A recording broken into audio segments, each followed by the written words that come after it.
كاين واحد الشعور كتعيشو تقريبا كل نهار ولكن عمرك سميتيه بالسميه ديالو. ديك اللحظه الصغيره فاش كتكون باغي تبدا شي حاجه، كتكتب، كتمسح، كتفكر، كتاجل وكتقول في خاطرك مازال ما واجدش. وكيدوز نهار، جوج وشهور، وهاد مازال كتبقى هي نفسها ما كتبدلش. ماشي حيت ما قادرش، ولكن حيت كتحاول تكون مثالي قبل ما تبدا.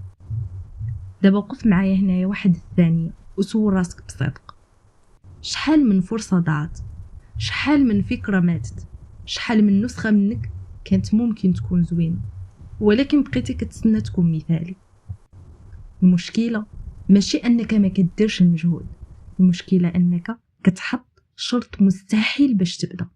هاد الشرط سميتو المثاليه. خليني نقولها لك بلا تجميل، المثاليه ماشي طموح، المثاليه خوف متنكر. طموح كيقول لك جرب وغادي تحسن، اما المثاليه كتقول لك الا ما كنتيش مزيان من الاول راه ما خاصكش تبدا اصلا. وهنا كيبدا السجن، حيت عقلك كيدير واحد الصفقه خايبه، كيعطيك احساس زائف بالامان ولكن في المقابل كيسرق منك الحركه. كتبقى واقف كتفكر بزاف وما كدير حتى حاجه، وكتسمي هذا الشيء استعداد او تحضير، ولكن في الحقيقه هو هروب انيق من الفشل. المثاليه عندها ثمن، وثمنها ماشي ثمن صغير. كتسرق منك الجرأة ديال البدايات، وكتسرق منك العفويه ديال التجربه، والراحه ديال انك تكون غير انسان عادي. كتولي كتعيش حياتك في وضع التجربه ولكن بلا ما تجرب. كتسنى اللحظه المناسبه، الظروف المناسبه، النسخه المناسبه منك، ولكن الحقيقه المؤلمه هاد اللحظه ما كتوصلش، حيت بكل بساطه النسخه المثاليه ما عندهاش وجود في العالم الحقيقي، هي فقط فكره. وفاش كتقيس راسك بها عمرك ما غتحس انك كافي. دابا تخيل معايا واحد الفكره مختلفه.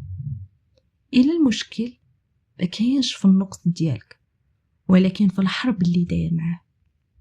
وإلا كان التعب اللي كتحس به ماشي حيت ناقص ولكن حيت رافض تكون ناقص.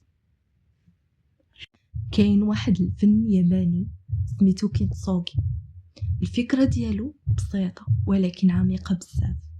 ملي كيتكسر لهم شي اناء ديال الخزف ما كيصلحوش باش يرجع كيف ما كان، كيستعملوا الذهب باش يبينوا الشقوق ديالو ماشي باش يخبيوها. والنتيجه ان الاناء كيولي اجمل، اغلى واصدق، حيت كل كسر فيه كيحكي قصه. دابا دير نفس الفكره على حياتك، الاخطاء ديالك، اللحظات اللي فشلتي فيها، الحوايج اللي ما مشاتش كيف ما بغيتي. هادشي كامل ماشي عيب، هادشي هو الذهب ديالك، ولكن بشرط واحد، خاصك ما تبقاش تحاول تخبيه. باش نكونوا واضحين، الا بقيتي كتستنى تكون واجد راك غتبقى ديما في نفس البلاصه. واسوأ حاجه ماشي انك تفشل، اسوأ حاجه هي انك ما تعطيش لراسك حتى فرصه فين تفشل، حيت الفشل على الاقل فيه حركه، فيه تجربه، فيه حياه. اما الانتظار ففيه غير الصمت. ما محتاج تبدل حياتك كامله نهار واحد، ولكن محتاج دير واحد الحاجه بسيطه وصعيبه في نفس الوقت.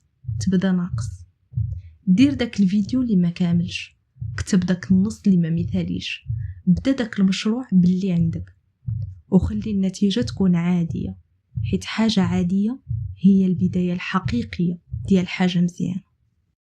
جرب اليوم، غير اليوم، تخلي واحد الحاجه تخرج منك بلا تصحيح مبالغ فيه، بلا خوف كبير، بلا داك الصوت اللي كيقول لك مازال. وشوف واش بصح العالم غيوقف ولا غادي تكتشف انك كنتي حابس راسك بوحدك. يمكن اعظم نسخه منك ماشي هي المثاليه، يمكن هي النسخه اللي تقبلت تكون حقيقيه. بصراحه شحال من حاجه زوينه فيك مازال ما بانتش، غير حيت كتستنى تكون مثاليه. واش ما جاش الوقت تعطيها الحق تخرج واخا تكون ناقصه؟ كانت هذه حلقه اليوم من نومه. الا لقيتي راسك في هذه الكلمات راه ماشي بوحدك، تهلا في راسك ونتلاقاو في الحلقه الجايه.